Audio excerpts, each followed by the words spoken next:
Samantala, naging usapan sa Subcommittee on Penal Laws ang ilang probisyon sa ilalim ng direct assault, partikular na sa persons in authority at agents sa bansa.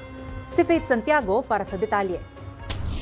The present wording seems to be vague. No longer vague, because under the Civil Code, any interpretation by the Supreme Court forms part of the law of the land. So That's why, Mr. Chair, we are incorporating it now, the decision of the Supreme But Court it is on this already matter. incorporated in the law of Not the yet, land.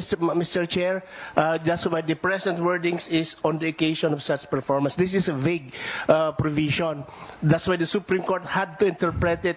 Iyan ang naging mainit na palitan sa pagitan ni Pasig City Representative Roman Romulo at Deputy City Prosecutor Freddy Nohara ng Department of Justice kaugnay sa kapangyarihan ng Korte Suprema na mag-interpret o magbigay ng pagpapakahulugan sa batas at sa kahalagahan ng paglalagay ng specifics, partikular na sa katagang by reason of past performance of official duties na nakapaloob sa proposed Article 150 ng Chapter 3 ng Revised Penal Code Book 2. Ito'y matapos maghain ng mungkahi ni Attorney Maria Angela Fernandez ng Public Attorney's Office na tanggalin na ito mula sa mga probisyon. Ayon kasi kay Attorney Fernandez, karaniwan sa direct assault ay nangyayari habang ang public officer o biktima ay nasa actual performance o ginaganap na duty nito.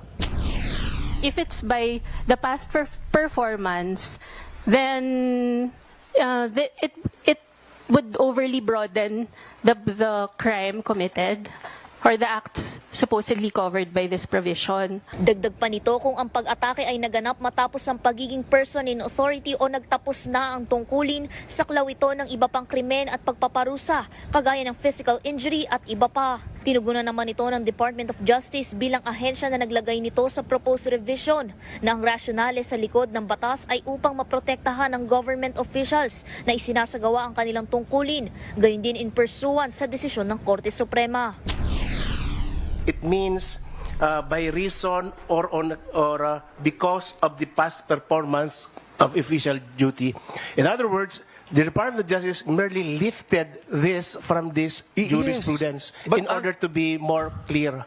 Pinag-usapan din ang pagtanggal sa salitang resist mula sa parehas na artikulo. Batay sa mungkahi ni Ateneo Law School Attorney Harvey Bilang, saklaw na ng Article 153 ang mga krimen kaugnay ng resistance at obedience. Ngunit binigyan diin ni San Beda College of Law Attorney Lian Juanico ang pagkakaiba sa definisyon ng resist sa pagitan ng Articles 150 at 153, maging ang kalakip na penalties hinggil dito.